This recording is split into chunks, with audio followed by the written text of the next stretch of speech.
আপনাদের খামারের অথবা বাসায় পালিত মুরগিদেরকে এটা একবার মাখিয়ে দিন, ইনশাল্লাহ 15 দিনই পার্থক্য বুঝতে পারবেন। দেশি মুরগির খাবার আপনারা বাড়িতে তৈরি করে দেশি মুরগিকে খাইয়ে দেশি মুরগিকে বড়, সুস্থ এবং স্বাস্থ্যবান করে তুলবেন। তার পাশাপাশি যারা শখের বসে মুরগি পালন করেন অথবা যারা ব্যবসার জন্য মুরগি পালন করে থাকেন, তো তাদের জন্য আজকের এই ভিডিওটা খুবই গুরুত্বপূর্ণ হতে চলেছে। কারণ এই কিভাবে দেশি মুরগির খাবার আপনারা বাড়িতে তৈরি করে দেশি মুরগিকে খাইয়ে দেশি মুরগিকে বড়, সুস্থ এবং স্বাস্থ্যবান করে তুলবেন। তো এই কারণে ভিডিওটার মধ্যে আমি অনেকগুলো বিষয় আপনাদেরকে বলার চেষ্টা করবো, অনেকগুলো বিষয় আমি আপনাদেরকে জানানোর চেষ্টা করবো। তার পাশাপাশি আমার এই দেশি মুরগির খামারটিতে কত প্রকারের মুরগি, কতগুলো মুরগি রয়েছে এবং সেই মুরগিগুলোকে আমি কি খেতে দিই এবং কিভাবে রেখেছি এবং কি করলে আপনারা মুরগি পালনে কখনো ঠকবেন না বা মুরগি পালনে কোনোদিন লসের সম্মুখীন হবেন না, তো এই বিষয়টা আজকের এই ভিডিওটাতে আমি আলোচনা করব। তো আসসালামু আলাইকুম, আশা করি আপনারা সবাই অনেক বেশি ভালো আছেন। আল্লাহর রহমতে আমিও ভালো আছি, সুস্থ আছি। তো আপনারা অনেকেই জানতে চেয়েছিলেন যে আমি কোথায় মুরগি পালি বা আমার মুরগি পালার জায়গা কি এবং আমি কি মুরগি পালি। তো এই বিষয়ে আজকের এই ভিডিওটা। তো আমি খুব অল্প জায়গার মধ্যেই কিছু মুরগি পালি। আমার একটা কুঠি রয়েছে, সেই কুঠিতে আমি মুরগি পালি এবং এখানে যে আপনারা ইয়াটা দেখতেছেন, এখানে একটা খামার দেখতেছেন, এই খামারটাতে আমি একটু ছোট করে দেশি মুরগি পালার চেষ্টা করছি এবং আমার এই কুঠিটাতে আমি টাইগার মুরগি পালার চেষ্টা করি। তো আপনারা কোন মুরগির প্রতি ইন্টারেস্ট বেশি, অর্থাৎ দেশি মুরগি কেমন করে পালন করতে হয় এটা সম্পর্কে জানতে চান, নাকি টাইগার মুরগি পালন কেমন করে সেটা সম্পর্কে জানতে চান, অবশ্যই আমাকে কমেন্ট বক্সে জানাবেন। এবং এখানে আমার মুরগিগুলো দেখতেই পাচ্ছেন কোনো ধরনের কোনো অসুখ বিসুখ ছাড়াই এই মুরগিগুলো। আমার একটু শরীর খারাপ, আপনারা আমার গলা শুনে বুঝতে পারছেন। তো এত সুন্দরভাবে মুরগিগুলো সুস্থ রয়েছে আপনারা দেখতেই পাচ্ছেন। এবং এটা একটু শীত আসার সময়, মানে শীত এখন আসবে, তো এই শীতের মধ্যে মুরগি পালনটা একটু টাফ হয়ে যায়, কারণ এই শীতের মধ্যে মুরগিদের বিভিন্ন ধরনের অসুখ বিসুখ চলে আসে। কিন্তু দেশি মুরগিটা এই শীতের মধ্যে লালন পালন করা কিছুটা সহজ, কারণ এই দেশি মুরগিটার রোগ প্রতিরোধ ক্ষমতাটা অন্যান্য মুরগি যেমন ব্রয়লার এবং টাইগার বা লেয়ার এদের চেয়ে একটু বেশি রোগ প্রতিরোধ ক্ষমতাটা। তো আপনারা অনেকেই জানতে চেয়েছেন যে মুরগিদেরকে কোন জায়গাটা, কোন পরিবেশটা দিলে মুরগিরা ভালো থাকে, অর্থাৎ মুরগিদেরকে লিটারের ব্যবস্থা এবং মুরগিদের পানি খাবারের ব্যবস্থাটা কিভাবে কত সুন্দরভাবে করলে মুরগিটা কোনো ধরনের কোনো অসুখ বিসুখ হবে না। তো টাইগার মুরগি বা দেশি মুরগি পালনে আসার আগে, অর্থাৎ যে কোনো মুরগি পালনে আসার আগে আপনাদেরকে আসলে আগে পরিবেশটা ঠিক করে রাখতে হবে। অর্থাৎ মুরগিরা কিসের উপর থাকবে এবং মুরগিদের থাকার জায়গাটা যেন পরিষ্কার পরিচ্ছন্ন হয় এবং কোনো ধরনের কোনো জীবাণু বা ছ্যাঁতছ্যাঁতে ভাব যেন না থাকে। তো সর্বপ্রথম আপনাদেরকে দেখতে হবে যে মুরগিটা লিটারটা কি ধরনের, ভালো দিচ্ছি নাকি আমি খারাপ দিচ্ছি, এই জিনিসটা আপনাদেরকে আগে নিজেই যাচাই করতে হবে। তো অনেক জায়গায় মুরগিদেরকে লিটার হিসাবে বালি দেয়। তো শীতের মধ্যে বালি দেওয়া মানে মুরগি আপনার মরবেই, কারণ বালিটাই দেওয়া হয় গরমকালে, কারণ বালিটা ছায়াই থাকলে বালিটা ঠান্ডা থাকে এবং এই বালিটা দিলে বালি দিয়ে উড়ে মুরগির নাকে ঢুকে মুরগিদের বিভিন্ন ধরনের অসুখের সৃষ্টি করে। তো বালুটা আমাদেরকে সর্বপ্রথম অ্যাভয়েড করতে হবে। আপনাদেরকে অনেক ইউটিউবাররা বলবে যে বালি দেন, বালি দিলে মুরগিরা সুস্থ থাকবে, বালি দিলে মুরগিরা ভালো থাকবে, কিন্তু আপনাদেরকে বালুটা না দেওয়ার চেষ্টা করতে হবে। এবং এই মুরগিদেরকে আপনারা কাঠের গুঁড়া অথবা ভুসির উপর রাখবেন। ভুসি বলতে আমি আপনাদেরকে বুঝাচ্ছি যে তুষ। তো এই ধরনের জিনিসপত্র আপনারা লিটার হিসেবে মুরগিদেরকে ব্যবহার করতে পারেন, কারণ তুষ এবং কাঠের গুঁড়া খুব দ্রুত মুরগির মলের সব পানি জাতীয় পদার্থগুলো শুষে নেয়, সেই জন্য মুরগিদের সেই পায়খানাটা বা সেই ইয়াটা খাওয়ার আর কোনো চান্স থাকে না এবং মুরগিদের সকল ধরনের অসুখ হয় এই এক ঠান্ডা আবহাওয়া এবং মুরগিরা নিজেদের মল খেয়ে ফেললে এই অসুখ বিসুখটা মুরগিদের হয়। তো আপনারা জানেন মুরগিদের সবচেয়ে ভয়াবহ রোগ হচ্ছে রানীক্ষেত। এই রোগটা যেন না হয় সেই জন্য আপনারা মুরগিদেরকে ভ্যাকসিন দিতে পারেন এবং এই ভ্যাকসিনের ভিডিওটা আমার চ্যানেলে রয়েছে, আপনারা দেখে আসতে পারেন। তো এবার আসি আমি আসল কথায়। তো মুরগিদেরকে আপনারা কি খাবার দিবেন? তো মুরগিদেরকে খাবার দেওয়ার জন্য আপনারা যদি একেবারে প্রফেশনাল, অর্থাৎ একেবারে সুন্দরভাবে যদি খামার করে মুরগি পালন করতে চান, ব্যবসার জন্য যদি মুরগি পালন করতে চান, যে আপনার লাভের খুব একটা চিন্তা নেই, অর্থাৎ আপনার লাভ যে 1 মাসের মধ্যেই করতে হবে এমন যদি কোনো চিন্তা ভাবনা না থাকে, তাহলে আপনারা আমার এই ভিডিওটা পুরো দেখবেন, কারণ এই ভিডিওটার মাঝখানের পর থেকে আপনারা দেখতে পারবেন কিভাবে আপনারা নিজের হাতে বাড়ি বা খাবারটা বানিয়ে মুরগিদেরকে দিবেন এবং কিভাবে মুরগিরা পছন্দ করে। তো আপনারা এটাই দেখতে পাচ্ছেন যে কিভাবে আমি বানাচ্ছি। তো দেখুন এই পুরো ভিডিওটা। তো আসসালামু আলাইকুম গাইজ, আশা করি আপনারা সবাই অনেক বেশি ভালো আছেন, আমরাও ভালো আছি। তো আপনাদের জন্য আজকে আমি একটি নতুন ভিডিও নিয়ে আসছি। এই ভিডিওর মাধ্যমে আমি আপনাদেরকে বলবো কিভাবে আপনারা খাবার তৈরির মাধ্যমে মুরগিদের খুব তাড়াতাড়ি ওজন বৃদ্ধি করতে পারেন এবং মুরগিতে কিভাবে ওজনের মাধ্যমে লাভবান হতে পারেন।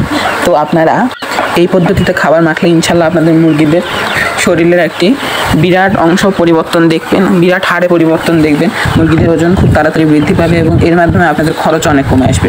তো আমি এখানে দেখতেই পাচ্ছেন আপনারা গম নিয়েছি, ভুট্টা ভাঙা নিয়েছি এবং তার পাশাপাশি এখানে আপনারা দেখতে পাচ্ছেন গুঁড়া, যেটা হচ্ছে চালের বা ধানের গুঁড়া যেটা বলে, তো সেটা নিয়েছি এবং তার পাশাপাশি গমের খোল অর্থাৎ গমের ভুসি আমি নিয়েছি এবং এখানে আপনারা দেখতে পাচ্ছেন সরিষার খোল এবং তার পাশাপাশি আমি এখানে নিয়েছি মার।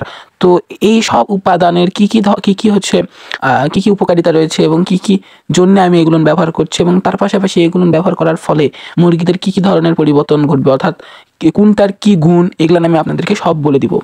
এবং আপনারা জানেন যে হচ্ছে মুরগির খাবার বাবদ সবচেয়ে বেশি টাকা খরচ হয়, অর্থাৎ মুরগির ফিড কিনতে বেশিরভাগ খামারেরই সবচেয়ে বেশি টাকা খরচ হয়, এবং এই খাবারের দামই মেকআপ করতে মুরগিদেরকে পালন করাটা অনেক একটু ব্যয়বহুল হয়ে যায়।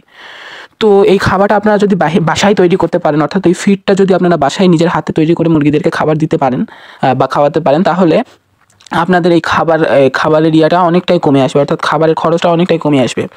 তো আপনারা অনেকেই জানেন যারা বাসাতে 100টা 200টা বা 500টা মুরগি পালন করেন, এবং এই জন্য অর্থাৎ খুব অনেক বড় সড়ো যারা খামারি তারা কিন্তু আসলে হাতে বানানো খাবার ইউজ করতে পারে না। অর্থাৎ যারা হচ্ছে 2000 1000টা মুরগি পালে, তো তারা স্বাভাবিকতই হাতে তৈরি করে খাবার দিতে পারে না। তো তারা ফিডের মাধ্যমে মুরগিদেরকে খাবার খাইয়ে থাকে। এবং আমরা যারা 100টা মুরগি পালন করি বা 200টা বা 500টা মুরগি সর্বোচ্চ পালন করি, তো তারা এই হাতে বানানো খাবারটা দিয়ে মুরগিদেরকে আপনারা লালন পালন করে খুব সুন্দরভাবে খুব সুন্দর ফলাফল পেতে পারেন। এবং ফিডের মতনই উপাদান এখানে রয়েছে, ফিডে যে সব উপাদান দেওয়া হয় সেই সব উপাদানে আমি এখানে দিয়েছি। এবং এই খাবারটা আমি আপনাদেরকে সর্বপ্রথম বলে দিতে চাই যে এই ভিজা খাবারটা আপনারা মুরগিদেরকে শুধু দুপুরবেলা দিবেন, রাত্রেবেলা এবং সকালবেলা দেওয়া থেকে বিরত থাকবেন, কারণ আপনারা জানেন ভিজা খাবারটা একটু ঠান্ডা হয়, মুরগিদেরকে ঠান্ডা লাগতে পারে। তো আমি আপনাদেরকে বলে দিব কী কী উপাদান আমি দিয়েছি এবং কী কী উপাদান কীভাবে আপনারা ব্যবহার করবেন। তো খাবার শুধু বানায় মিক্স করে দিলেই হয় না, খাবার বানানোর বিভিন্ন ধরনের প্রক্রিয়া আছে, খাবারে কী কী মিশাতে পারেন আপনারা, খাবারে কী কী মিশানো যাবে, এই সকল বিষয় আজকের এই ভিডিওটার মাধ্যমে আপনারা জানতে পারবেন। তো আপনারা দেখতেই পাচ্ছেন আমার সামনে আমি একটা লাল গামলা নিয়েছি, এবং গামলাটাতে আমি ভুট্টা ভাঙ্গা এবং গম নিয়েছি। তো এই ভুট্টা ভাঙ্গা গম আপনারা জানেন ফিডের দাম 75 টাকা কেজি বা 70 টাকা কেজি করে আপনারা ফিড কিনতে পারেন, স্টার্টার ফিড বলুন আর গ্রোয়ার ফিডই বলুন। তো আপনারা এই ফিডের দাম যেহেতু 75 টাকা কেজি, কিন্তু আপনারা এই গম এবং এই ভুট্টা ভাঙ্গা আপনারা শুধু 40 টাকা 30 টাকা কেজিতে আপনারা পেয়ে যেতে পারেন, সর্বোচ্চ গেলে 40 টাকা 35 টাকায় স্বাভাবিকত পাওয়া যায়। তো আপনি যদি আর এই ফিডের মধ্যে সবচেয়ে বেশি উপাদানটা থাকে এই গম এবং এই ভুট্টা। তো আমার হাতে লবণ দেখতে পাচ্ছেন, আমরা লবণও দিব, কারণ একটু মুরগিদের মুখে স্বাদও প্রয়োজন রয়েছে। তো এখানে গম এবং আমরা ভুট্টা ভাঙ্গা দিয়ে সুন্দরভাবে ভিজিয়ে রেখেছি মাড়ের মধ্যে। এবং তার পাশাপাশি আপনারা সরিষার খোলটা ইউজ করবেন, কারণ সরিষার খোলটা মুরগিদের চর্বি এবং মাংস বৃদ্ধিতে সহায়তা করে। এবং এই সরিষার খোলটা নিয়ে আমি আপনাদেরকে একটু ভালোভাবে বলে দিতে চাই যে যারা যারা নতুন মুরগিকে ভিজানো বা মাখানো খাবারটা দিতে চান, তারা যতটা সম্ভব সরিষার খোলটা কম ইউজ করার ট্রাই করবেন, কারণ প্রথম যখন মুরগিরা খাবারটা খাবে তখন এই সরিষার খোলের গন্ধটা তারা খুব একটা পছন্দ করে না। তো সেই জন্য এই সরিষার খোলটা আপনারা খুব অল্প পরিমাণে দিবেন। এবং এই ভুট্টা ভাঙ্গা এবং এই গম, এই দুইটা জিনিস আপনারা যদি যেদিন দুপুরবেলা দিবেন তার আগের দিন রাত্রেবেলা ডালের মতো করে ভিজিয়ে রাখবেন, কারণ এরকম করে দিলে জিনিসটা নরম হবে এবং জিনিসটা পানি টানবে, আর আপনাদের মুরগিদের সুন্দরভাবে পেটও ভরবে এবং গুণাগুণ আপনারা তো এটা সম্পর্কে জানেন, মুরগিরা বড়ই হয় এই দুটা উপাদানের জন্য। এবং তার পাশাপাশি এখানে দেখতেই পাচ্ছেন আমার এখানে কিছু পরিমাণে রয়েছে গমের ভুসি। তো এখানে গমের ভুসিও দিব, গমের ভুসি দেওয়ার কারণে মুরগিদের গমের উপাদান সর্বোচ্চ বেশি এই গমের ভুসিতেই থাকে, গমের আটাতে খুব একটা থাকে না। তো আপনারা এখানে ময়দা গুলেও পানি দিয়ে ইউজ করতে পারেন যদি আপনাদের বাসায় রাইস কুকারে আপনারা রান্না করেন, তো আপনারা এখানে গমের ভুসিও দিতে পারেন। তো গমের মারও দিতে পারেন, এবং এখানে আপনারা ওই হচ্ছে আটা গুলে পানিও দিতে পারেন। তো আমরা যেমন করে খামির করি একেবারে পাতলা খামির, এরকম করে আপনারা দিতে পারেন। তো এখানে তার পাশাপাশি আমি এখানে দিচ্ছি গুঁড়া, এবং এই গুঁড়াটা মুরগিদের মূলত পেট ভরাতে সাহায্য করবে এবং একটু উপাদান তো এর মধ্যেও থাকে। তো এই জিনিসটা মুরগিরা খুব একটা খেতে পছন্দ না করলেও এই সব উপাদানের মাধ্যমে মুরগিদের যদি দেওয়া হয় তো মুরগিদের পেট ভরবে এবং তার পাশাপাশি মুরগিদের ওজনও খানিকটা বৃদ্ধি করবে। তো আপনাদেরকে তো আমি গুণাগুণ সম্পর্কে বলছি। তো এর পাশাপাশি আপনারা যদি এই মুরগির খাবারটাতে আপনারা ভাত ইউজ করতে চাইলে ভাত ইউজ করতে পারবেন। এবং আপনারা যারা হচ্ছে এই শীতের মধ্যে মুরগিদেরকে এই খাবারটা দিতে চান তারা অবশ্যই খাবারটা পাতলা বানাবেন না, এই জিনিসটা আপনারা মাথায় রাখবেন যে খাবারটা খুব নরম হওয়া যাবে না, খাবারটা খুব মোটামুটি টাইট হতে হবে। তো আমার এই খাবারটা এখন খুব একটা বেশি টাইট হয়নি, আপনারা দেখতেই পাচ্ছেন একটু ঘ্যালঘ্যালা করছে। তো এই খাবারটা মুরগিরা অবশ্যই খেতে পছন্দ করে। এবং এর পাশাপাশি আপনারা এর মধ্যে আরও অনেক কিছু দিতে পারেন। আপনারা এর মধ্যে ধরে নেন সয়াবিনের খোল একটু দিতে পারেন, তার পাশাপাশি একটু ফিড দিতে পারেন। আমি আপনাদেরকে দেখিয়ে দিচ্ছি এবং আমি এর আগের ভিডিওতেও দেখাইছি যে আমি কীভাবে মুরগিদের খাবারটা তৈরি করি। তো আমি মূলত টাইট করার জন্য বেশি পরিমাণ করে এই ভুসিটা ইউজ করতেছি, কারণ এই ভুসিটা দেওয়ার ফলে মুরগিদের পেটটা ভরবে। এবং আমার এই খুব একটা বেশি এখন মুরগি নাই, তো শীতের মধ্যে আমি মুরগি খুব একটা পালি না, সেই জন্যই আমি অল্প পরিমাণে খাবার মাছির জন্য আমি এই ভুসির পরিমাণটা বেশি দিচ্ছি। এবং আপনারা জানেন যে এই গম এবং ভুট্টার মাধ্যমে মুরগিরা হচ্ছে শক্তিশালী হয়, মুরগিদের গাঠনিক বৃদ্ধি হয়। তো এবং তার পাশাপাশি আপনারা যদি এখানে হলুদ দেন, অর্থাৎ হলুদ আপনারা জানেন হলুদের কী কী উপকারিতা রয়েছে। হলুদ আমাদের রোগ প্রতিরোধ ক্ষমতা বৃদ্ধি করে, ঠিক তেমনভাবে হলুদ এই মুরগিদেরও রোগ প্রতিরোধ ক্ষমতা বৃদ্ধি করে। তো আমি আপনাদেরকে প্রথমেই সাবধান করে দিতে চাই, যারা যারা কেবল নতুন নতুন মুরগি পালনে আসছেন এবং মুরগি পালন সম্পর্কে খুব একটা ধারণা নেই, এবং আপনারা যারা ইউটিউব দেখেই শুধু ধারণা নিয়েছেন, তো তাদেরকে আমি সাবধান করে দেবো, মুরগি পালনে আসার আগে খুব সাবধানতা মেনটেন করে, সাবধানতা অবলম্বন করে আপনারা মুরগি পালনে আসবেন। এবং এখানে আমি আরেকটু ফিড দেখতে পাচ্ছেন, আমরা এটা হচ্ছে গ্রোয়ার 1, এই ফিডটা ইউজ করতেছি। এবং এই ফিডটা আমি খুব একটা পরিমাণে দিব না, বলতে দেখতেই পাচ্ছেন কতটুকু পরিমাণে আমি দিচ্ছি। তো এখান থেকে আমার 15টা মতন মুরগি আমার এখান থেকে খাবারটা খাবে।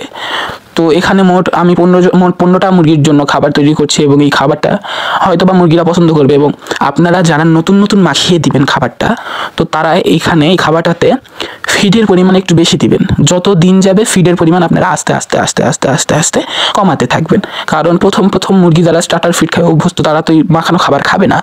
আমি যেহেতু ছোটোবেলা থেকেই মুরগিদেরকে মাখানো খাবার খাইয়ে আসছি, তো ওরা এই খাবারটা খেয়ে যথেষ্ট অভ্যস্ত। তো আপনারা যারা এইভাবে খাবার হাতে বানিয়ে অর্থাৎ বাড়িতে বানিয়ে ফিড তৈরি করে মুরগিদেরকে খাবার খাওয়াতে চান, তো তারা এইভাবে খাওয়াতে পারেন। এবং এর পাশাপাশি আপনারা এখানে অনেক কিছু অ্যাড করতে পারেন, যেমন পাতাকপির কুচি এবং বিভিন্ন ধরনের শাকসবজির কুচি, শাকসবজি চোচার কুচি, মুরগিরা এগুলো খেতে পছন্দ করে, তো আপনারা এখানে এগুলো অ্যাড করতে পারেন।